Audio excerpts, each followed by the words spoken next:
같이 교독하도록 하겠습니다. 고린도전서 2장 1절부터 9절까지 한 절 한 절 교독하도록 하겠습니다. 형제들아, 내가 너희에게 나아가 하나님의 증거를 전할 때에 말과 지혜의 아름다운 것으로 아니하였나니, 내가 너희 중에서 예수 그리스도와 그가 십자가에 못 박힌 것 외에는 아무것도 알지 아니하기로 작정하였습니다. 내가 너희 가운데 거할 때에 약하고 두려워하고 심히 떨었노라. 내 말과 내 전도함이 설득력 있는 지혜의 말로 하지 아니하고 다만 성령이 나타나심과 능력으로 하여 너희 믿음이 사람의 지혜에 있지 아니하고 다만 하나님의 능력이 있게 하려 하느니라. 그러나 우리가 온전한 자들 중에서는 지혜를 말하노니 이는 이 세상의 지혜가 아니요 또 이 세상에서 없어질 통치자들의 지혜도 아니요 오직 은밀한 가운데 있는 하나님의 지혜를 말하는 것으로서 곧 감추어졌던 것인데 하나님이 우리의 영광을 위하여 만세전에 미리 정하신 것이라. 이 지혜는 이 세대의 통치자들이 한 사람도 알지 못하였나니 만일 알았더라면 영광의 주를 십자가에 못 박지 아니하였으리라. 기록된 바 하나님이 자기를 사랑하는 자들을 위하여 예비하신 모든 것은 눈으로 보지 못하고 귀로 듣지 못하고 사람의 마음으로 생각지도 못하였다 함과 같으니라. 고린도전서 2장 1절에서 9절 말씀인데요. 바울이 고린도에 가기 전에 복음을 전하기 위해 들린 도시가 있습니다. 그것이 바로 아덴이라는 도시입니다. 지금으로 치면 그 그리스에 있는 아테네라는 도시인데요. 바울은 아덴에 도착해서 헬라 사람들에게 복음을 전파하기 위해서 헬라적으로 복음을 전했습니다. 어떻게 전했냐 하면요, 아레오바고에서 그 유명한 설교를 하게 됩니다. 바울은 그 사람들에게 맞게 복음을 전했다고 생각했습니다. 그러나 아덴에서 바울은 굉장히 참담한 실패를 경험합니다. 사도행전에 보면은 불과 몇 명만 믿었다라고 합니다. 오히려 바울을 핍박하는 그런 사람들이 더 많아졌다라고 이야기를 합니다.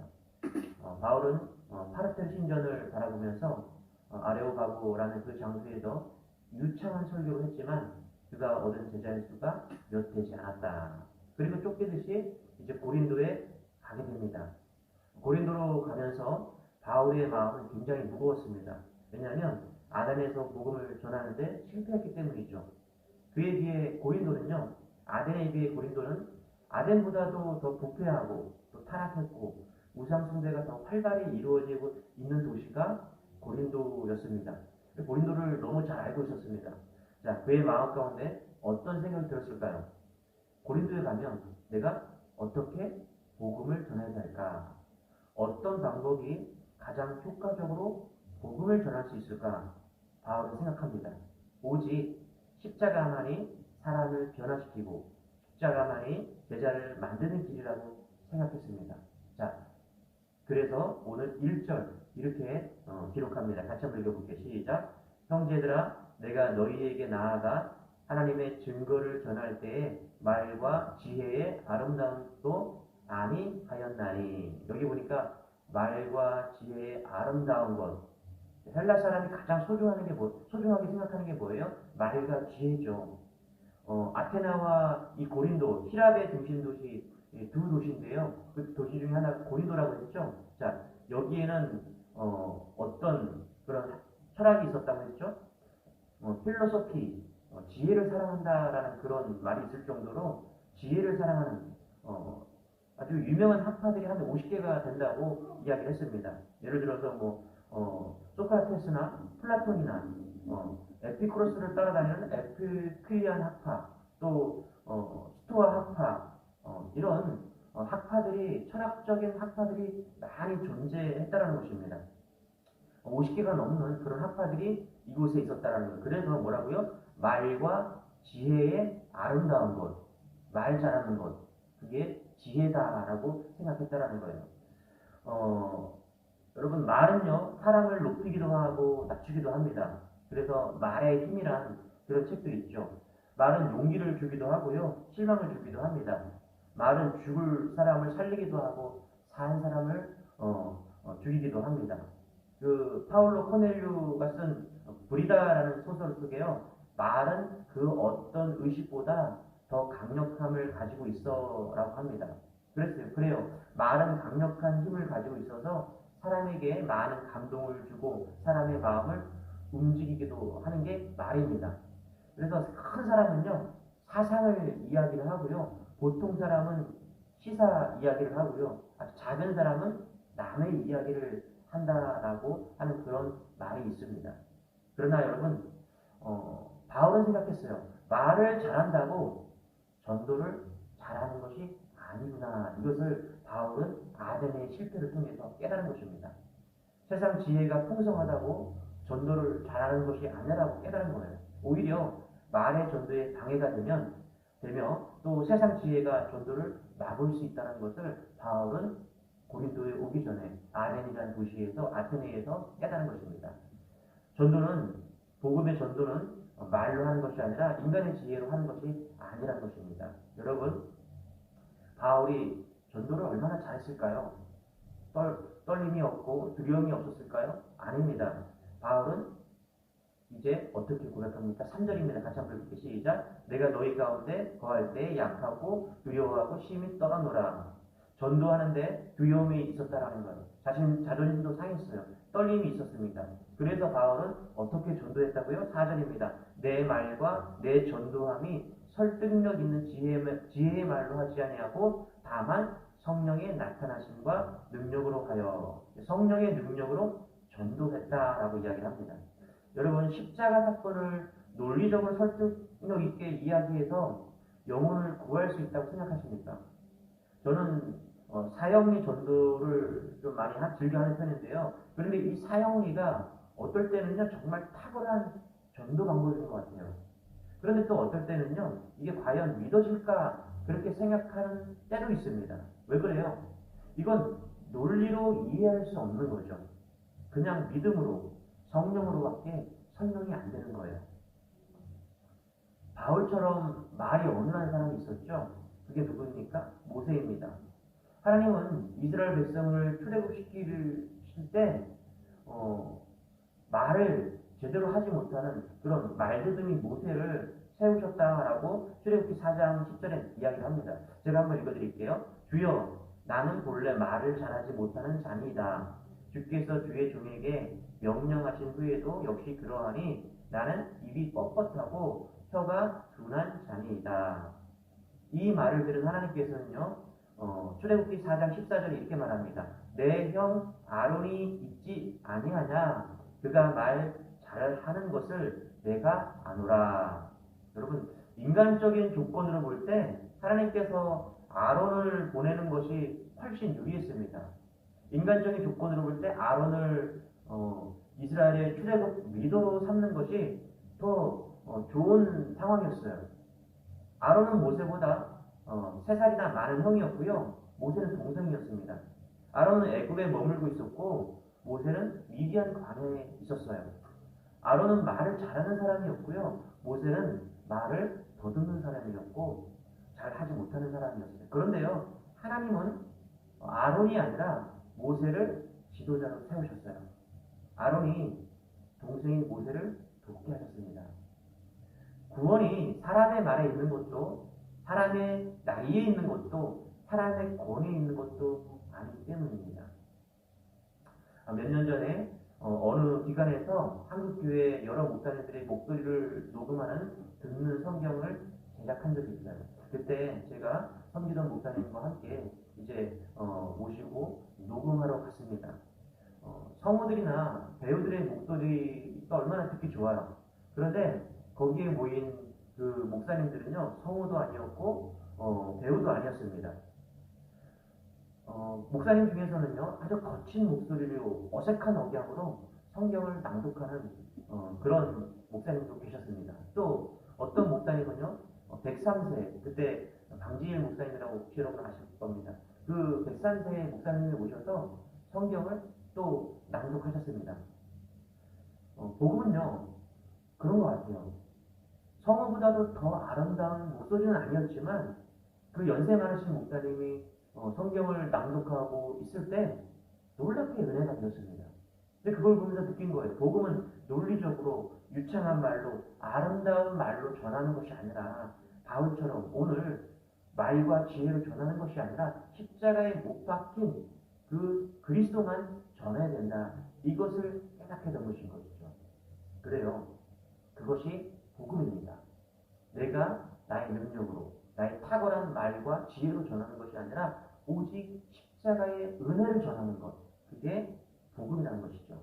우리 2절 한번 읽어볼까요? 시작. 내가 너희 중에서 예수 그리스도와 그가 십자가에 못 박힌 것 외에는 아무것도 알지 아니하기로 작정하였으리라. 바울의 유일한 지식, 관심, 전파는 뭐라고요? 예수 그리스도와 십자가입니다. 그 외에는 어떤 것도 바울의 관심이 아닙니다. 바울은요, 지식적으로 충만한 사람이었습니다. 사도행전 5장 34절에 보면요, 바리새인 가말리엘 율법 교사로 모든 백성에게 존경을 받을 만한 자였다. 그러니까 이 철학적으로 아주 대단한 학문과 철학을 가진 사람이 바울이었어요. 여러분, 가말리엘은 당대의 위대한 랍비였습니다.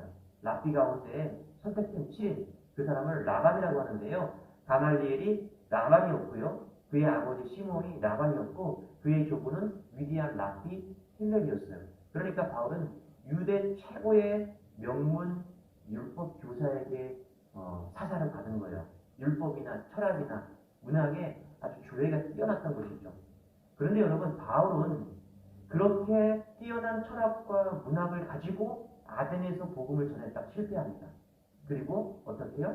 깨닫게 된 것이죠. 아, 예수 그리스도와 그가 십자가에 못 박힌 것, 그것만 전하야겠다.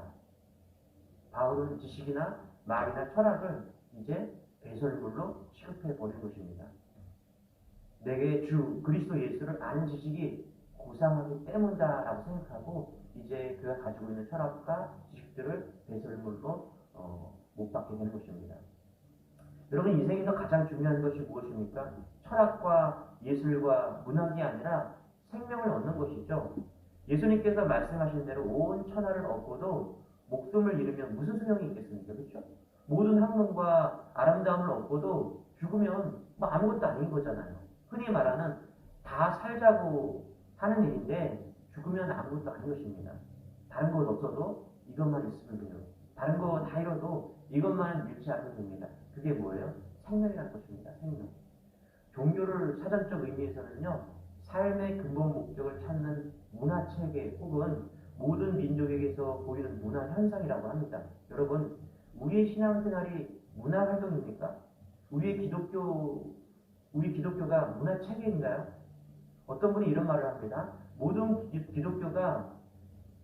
모든 종교가 문화라면 기독교는 생명이다. 모든 종교가 아니라면 기독교는 종교이다. 기독교는 생명을 공급하고 영생을 보장하는 유일한 종교라는 자부심이 있다. 여러분, 어떻게 유일한 종교가 될 수 있습니까? 그것은 철학이나 지식이나 아름다운 것으로 된 것이 아니라 오직 뭐라고요? 십자가 그리스도로 기독교는 생명이 되었고요. 종교 중에 종교가 된 것입니다. 십자가의 그리스도가 아니면 기독교가 다른 종교와 다른 것이 하나도 없는 것이죠. 자, 바울은요, 고린도의 철학이나 문학이나 이방 종교와의 논쟁이 아니라 예수 그리스도와 십자가만을 전하겠다고 그래서 선포할 것입니다. 우리 6절부터 8절까지 한번 다시 읽어볼게요. 시작. 그러나 우리가 온전한 자들 중에서는 지혜를 말하노니 이는 이 세상의 지혜가 아니요 또 이 세상에서 없어질 통치자들의 지혜도 아니요 오직 은밀한 가운데 있는 하나님의 지혜를 말하는 것으로서 곧 감추어졌던 것인데 하나님이 우리의 영광을 위하여 만세전에 미리 정하신 것이라. 이 지혜는 이 세대의 통치자들이 한 사람도 알지 못하였나니 만일 알았더라면 영광의 주를 십자가에 못 박지 아니하였으리라. 이제 사도 바울은요, 십자가의 능력과 세상의 지혜가 다르다는 것을 분명하게 선언합니다. 자신이 전하는 복음의 본질이 무엇인지를 말하는데요. 6절에 이는 세상의 지혜가 아니요, 그렇죠? 또 이 세상에서 없어질 통치자들의 지혜도 아니요. 여러분, 세상의 지혜가 뭡니까? 이 시대 사람들이 진리라고 말하는 그 진리에 신봉하는 그 진리가 뭘까요? 이 세상의 관원들, 즉 권력을 잡은 자들이 옳다고 믿는 그것이 무엇일까요? 분명한 것은요, 세상이 추구하는 그 진리가 뭔지는 모르겠지만 온전한 크리스찬들이 말하는 진리와는 분명히 구별된다는 것입니다. 이 말씀을 가지고 좀 묵상을 해봤는데요. 무엇이 다를까? 세상이 추구하는 진리와 우리가 추구하는 진리가 무엇일까? 여러분, 저에게 다가온 깨달음은요, 세상의 지혜란 내가 세상에 어떤 모습으로 보이는가를 생각하는 지혜라는 생각이 들었습니다. 우리를 가장 힘들게 하는 것이 뭐냐면 사실은 사람들이 나를 어떻게 평가하느냐, 그거 아니겠어요, 여러분? 여러분을 견딜 수 없게 만든 일은요, 거의 모든 부분이 다른 사람과 비교하면서 느끼는 나의 모습 아니겠습니까, 여러분? 어쩌면 여러분을 가장 힘들게 했던 것이 완벽해 보이려고 했기 때문이 아니었을까요? 여러분이 부모님들에게 좋은 자녀가 되려고 노력했죠. 사람들이 직장생활을 하면서 견디기 힘든 부분이 바로 윗사람들과 아랫사람 사람들 사이 그 동료들의 평가 아니겠습니까? 우리가 참 열심히 살았지만 어느 날 허무하게 느껴지는 것은요, 나 스스로가 아니었던 그런 모습 때문이 아닌가 생각을 해봅니다. 내가 정말 가정을 위해 헌신했지만 그것이 나의 참 소망, 참 모습이 아니라면, 또 엄마이기 때문에, 아내이기 때문에 어쩔 수 없는 인내가 때때로 우리를 허무하게 만들지 않았습니까? 다 뭐라고요? 내가 어떻게 보이기 위해서, 어떻게 보이느냐, 그것을 추구하며 살았다는 것이죠. 세상을 살아가는 방법이 이런 거였어요. 브래던 매닝이 쓴 아바의 자녀라는 책에 보면 이런 상황을 거짓자다라고 표현을 합니다. 제가 좀 읽어드릴게요. 오랜 세월 나는 사역 행위를 통해 내 참 자아로부터 숨었다. 나는 설교와 집필과 강연을 통해 하나의 정체를 만들어냈다. 대다수 그리스도인들이 나를 좋게만 생각해 주면 내 문제는 다 없어지는 것이라고 합리화했다. 사역의 성공에 투자하면 할수록 내 거짓 자아는 더 진짜가 됐다. 결국 세상의 지혜, 거짓된 지혜란 내 속에서 말씀하시는 하나님의 음성이나 지금 나의 삶에서 역사하시는 하나님을 보려고 하는 것이 아니라 다른 사람의 판단과 나의 외적인 모습과 성공에 집착하는 것이다 라고 말할 수 있는 것이죠. 그래서 거짓 지혜로 무장된 거짓 자아는요, 어떻게 해서든지 눈에 띄려고 한다는 것입니다. 칭찬받고 싶은 그런 욕망, 부질없이 육체적 만족을 꿈꾸는 그런 것이죠. 외모가 자신을 나타내는 모든 것이 되는 거예요. 그래서 결국은 뭐냐면 내가 어떤 사람이냐 보다는 내가 어떻게 보이느냐가 중요하게 된 게 이 세상의 지혜고요. 이 세상의 삶이라는 것입니다. 여러분, 우리가 무엇을 가졌느냐, 무엇을 이루었냐 보다는요, 오늘 우리에게 질문하는 게 있어요. 뭐냐면 어떤 존재로 살아가느냐, 어떤 존재로 살아가느냐에 하나님의 지혜가 있다는 것을 오늘 말하고 있는 거예요. 그 존재의 해답이 뭐라고요? 오직 십자가에서 나를 죽으신 예수 그리스도만을 통해서 찾게 되는 것이 신앙이라고 오늘 바울은 이야기하는 것이죠. 여러분, 성경에 등장하는 인물은요, 3만 명가량이라고 합니다.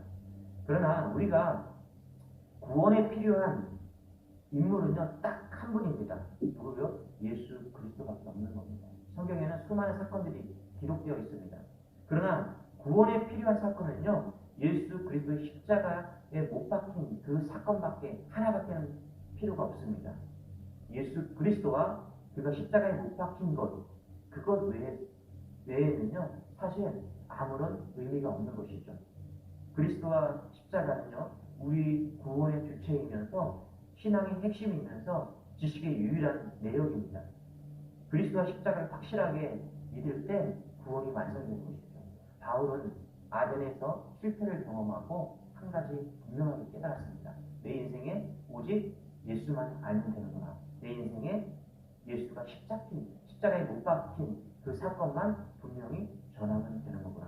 그것을 바울이 깨달았다는 것입니다.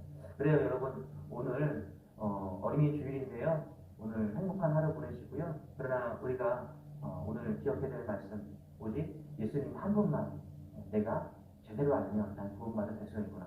십자가 사건만 제대로 알면 난 구원받은 백성이 될 수 있구나. 이런 은혜를 누리는 그런 하루가 되기를 축원합니다. 제가 기도하겠습니다.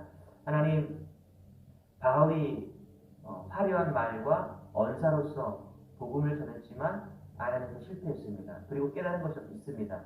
고린도에서 온전한 예수 그리스도만, 온전한 복음만 전하기로, 온전한 십자가만 전하기로 그렇게 결심했습니다. 주님, 그렇습니다. 우리가 인생을 살아가면서 꼭 알아야 될 한 사람, 예수 그리스도입니다. 꼭 알아야 될 한 사건, 십자가에 못 박힌 예수 그리스도 그 사건입니다. 그 사건을 분명히 알고 그 사건이 어떤 지식과 지혜보다 큰 것임을 깨닫고 감사할 수 있는 우리 주님께 모든 성도들이 될 수 있도록 은혜를 더하여 주옵소서. 그 복음의 그 예수 그리스도 십자가의 은혜에 오늘도 감사하는 하루가 되게 도와주옵소서. 예수님의 이름으로 기도드리옵나이다. 아멘.